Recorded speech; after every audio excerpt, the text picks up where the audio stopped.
Сәлем достар, каналға тіркеліп лайк баса кетіңіздер. Мен бүгін сіздермен бір айлық баланың дамуы туралы талдайтын боламын. Бір айлық бала егер қыз бала болатын болса, онда бойы 51-56 см, ұл балада 53-56 см аралығында болады.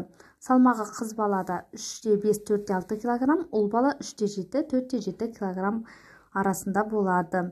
Шомылдыру кезінде судың температурасы 37,5-37 градус болуы қажет.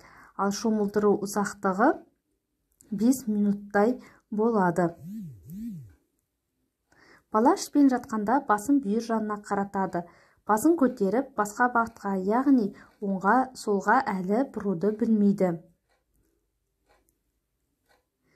Егерде баланың алдына үлкен қызыл түсті зат қоятын болсаңыз, онда көзін тоқтатып қарайды. Бір айлық кезде сәби тек анасын ғана таниды. Ұйқысына келетін болсақ, сергектік уақыты 50-60 минут, күндізгі ұйқының жалпы ұзақтығы 7-9 сағат, түнгі ұйқысы 8-9 сағат, тәулігіне жалпы 15